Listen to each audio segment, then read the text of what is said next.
আসসালামু আলাইকুম। হঠাৎ করে প্ল্যান করলাম 10টার দিকে চায়ের আড্ডা থেকে যে আমরা আজকে বাইরে ডিনার করব। তো এরকম প্ল্যানে আপনার সবসময় একজন পার্সন থাকবে, যার কারণে আপনাকে লেট করতেই হবে বা লেটে পড়তে হবে। বাট আরও সমস্যা বাদে যখন আমরা উবার কল করি, কিন্তু কোনো উবারই আসে নাই, যার কারণে বাধ্য হয়ে আমরা সিএনজি নেই। যখন আমরা নিউ মার্কেট আসি, যখন এই অবস্থা দেখি, তখন মনে হচ্ছিল যে আমরা কি ভুল সিদ্ধান্ত নিলাম আজকে বের হয়ে। বাট সামনে যে আরও অনেক টুইস্ট আমাদের জন্য অপেক্ষা করতেছিল, এইটা তখনও আসলে বুঝি নাই। যা হোক, সিএনজি আগাইতে থাকে নাজিরা বাজারের দিকে।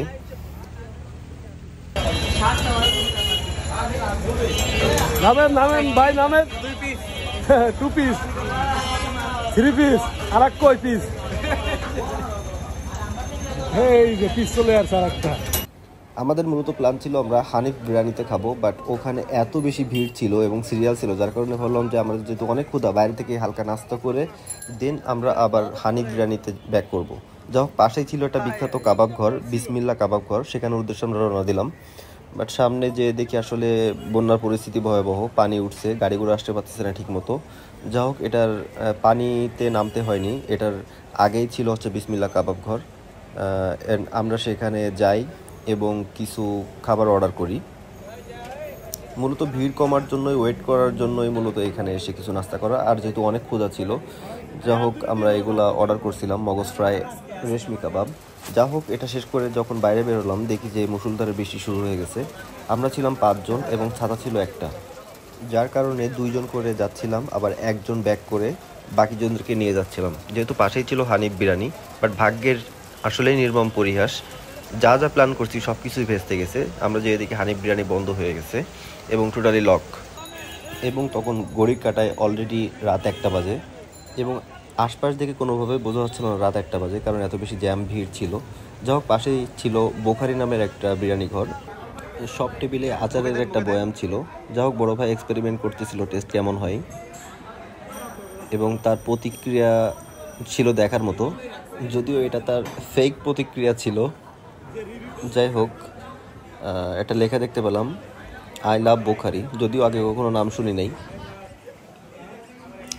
যেহেতু সবার বিরিয়ানি খাওয়ার ইচ্ছা ছিল, বাট এখানে এসেও আমরা বিরিয়ানি শেষ হয়ে যাওয়ার কারণে নিতে পারিনি। সো যে যার ইচ্ছা মতো অর্ডার করি। লাইক কেউ ভাত নিছে, সাথে কালাভুনা, কেউ তেহেরি। বাট খাবারের টেস্টের কথা যদি বলি, তাহলে আমার খাওয়া বেস্ট তেহেরি ছিল এইখানে। আমার বাসা মোহাম্মদপুর, মোহাম্মদপুরে অনেক বিখ্যাত তেহেরি ঘর আছে, বাট এটার টেস্ট ছিল টোটালি ডিফারেন্ট এবং অনেক মজার। বাট কালাভুনার টেস্টটা ভালো ছিল না যারা খাইছে, আর যদিও আমি খাই নাই, আমি তেহেরি খাইছি। যা হোক, খাওয়া শেষ করে যখন বাইরে গেলাম, দেখি বৃষ্টির তীব্রতা আরও অনেক বেশি বাড়ছে এবং অনেক বেশি পানি জমে গেছে। বাট এই পানিতে কোনোভাবে পা লাগানোর ইচ্ছা ছিল না। আর আমরা অনেক উবার কল করেও কোনোভাবেই উবারকে আনতে পারি না এখানে, যার কারণে টেনশন ভর করে যে ব্যাক করব কিভাবে মোহাম্মদপুর পর্যন্ত। যাই হোক, অবশেষে একটা উবার পাইলাম। সে আমাদেরকে শর্ত দিল সে এদিকে আসতে পারবে না, উঁচা জায়গায় যেতে হবে।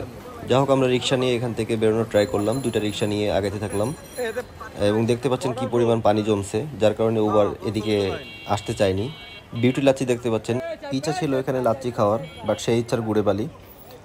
আপনারা দেখতে পাচ্ছেন কি পরিমাণ পানি, আর এখানে নামলে অবশ্যই আমাদেরকে পানিতে নামতে হতো, যা হোক যেটা চাইনি আমরা।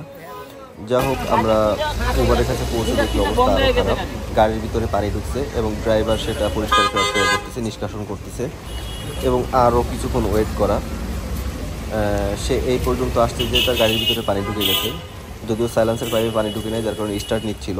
তো আমরা ওয়েট করতে থাকলাম বৃষ্টির ভিতরে এবং দেখেন গাড়ির ভিতরে ছিটের নিচে পর্যন্ত পানি চলে আসছে, যার কারণে ড্রাইভার পানি পুরোপুরি ক্লিয়ার না করে আমাদেরকে উঠাতে চাচ্ছিল না।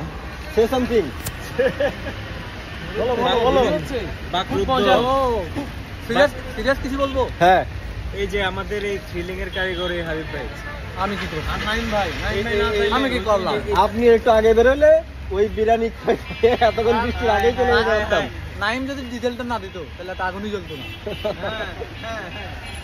তাইলে হাবিব ভাই স্টার্ট দিছে, নাইম ডিজেল দিছে। বাস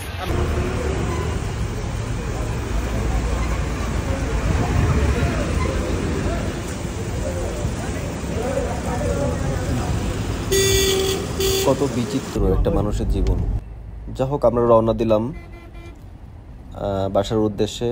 অ্যান্ড যে রোড দিয়ে বন্যা বা পানি বেশি ছিল সেই রোডগুলো অ্যাভয়েড করলাম, লাইক নিউ মার্কেটের মতো রোডগুলো। খুব অবাক হলাম যখন জিয়া উদ্যানের রোডে ঢুকলাম, কারণ এই রোডটা হাসিনা সরকার থাকতে রাত 10টা 11টার পরপরই বন্ধ হয়ে যেত, বাট এটা গভীর রাতে 2:30টার দিকেও এটা খোলা ছিল। আর এভাবে আমরা একটা দুর্বিষহ ট্যুর শেষ করে বাসায় পৌঁছাই সেফলি।